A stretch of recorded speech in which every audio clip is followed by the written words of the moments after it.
को फास्ट रहती हूँ, तो विदाउट सॉल्ट फास्ट रहती हूँ, इसलिए कुछ भी खाने का दिल नहीं करता फ्रूट्स के अलावा, है ना।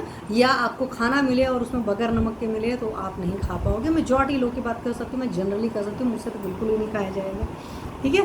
तो नमक की वजह से ही स्वाद आता है। तो नमक रुचिकारक है, सेंधा सॉल्ट रुचिकारक है, अग्नि दीपक है, अग्नि का वर्धन करता है। अब यहाँ से ये मत समझ लीजिएगा मात्रा से अधिक करेंगे।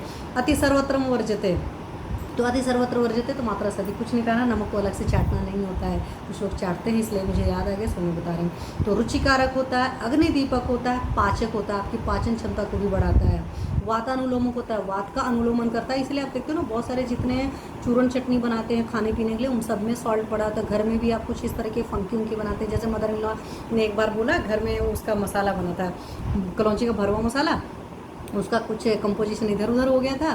तो फिर क्या हुआ कि उसमें उन्होंने टेस्ट किया और उसी सेम कलर की फंकी बनी थी, तो उसमें फ्लेवर नहीं है। तो उन्होंने कहा ऐसी कैसी कौन सी फंकी, मतलब मेरा कहने का मतलब है कि एक पुराने ज़माने के लोग भी जानते हैं कि फंकी उनकी बनती है तो उसमें नमक पड़ा होता है। क्यों बता रही हूँ, यहाँ से आपको दिमाग में याद रहेगा, वातानुलोमन के लिए नमक ऐड करते हैं। तो जो नॉर्मल लोग भी जुड़े हैं, बच्चे भी जुड़े हैं, तो याद रखेंगे। क्योंकि कई बार होता है ना, क्वालिटीज़ रटते रटते ना दिमाग में नहीं रहती क्या क्या क्वालिटीज़ थी, आ जाता है एग्जाम में तो सोचते रह जाते हैं। नेत्र होता है आपकी आइज़ के लिए सेंधा सॉल्ट अच्छा होता है, व्रण रोपक होता है। तो कहीं पर भी कुछ कट फट जाता है, हालांकि कटने में तो नहीं, नॉर्मली अगर कोई घाव है तो उसको वॉश करने के लिए आप यूज़ कर सकते हैं। और आपको पता है कि जब जल जाता है इंसान तो सॉल्ट वाटर से ही वॉश करना जाता है ना।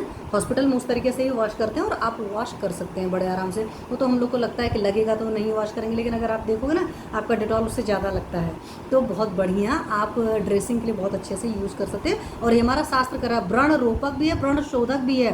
इट मीन्स कि आप इसको क्लीनिंग पर्पज़ के लिए भी यूज़ कर सकते हो और इसको आप हीलिंग पर्पज़ के लिए भी यूज़ कर सकते हो। तो अगर सेंधो सॉल्ट गर्म पानी में उबाल लिया आपने, उसे अच्छे से धो दिया और उसको ड्रेसिंग में लगा करके गॉस पीस में लगा कर अगर रखते हो तो भी अच्छी सी चीज़ है। हालांकि हमारे आयुर्वेद में चूंकि उससे बढ़िया व्रण रोपक है आपके पास मधुयष्टि है, मतलब हमारी मुलेठी जी हैं, शहद के साथ में अगर आप लगा देते हैं, या यदि षष्ठी मधु का घृत है, मतलब मुलेठी जी का घृत होता है उसका लगा देते हैं, या इटसेल्फ शहद भी इटसेल्फ आपकी बहुत बढ़िया व्रण रोपक होती है। तो चूँकि उससे अच्छी चीज़ें और मीठी चीज़ें व्रण रोपक के लिए अवेलेबल है, क्योंकि हमारी षष्ठी मधु मीठी होती है, तो आप उसको यूज़ करते हैं। अदरवाइज आपका सेंधा सॉल्ट इटसेल्फ बहुत बेहतर है कि व्रण रोपक भी है, व्रण शोधक भी है। तो इस बात का प्लीज़ ख्याल रखिए। अल्प मात्रा में जब आप देते हैं तो पाचक स्रावों की वृद्धि करती है।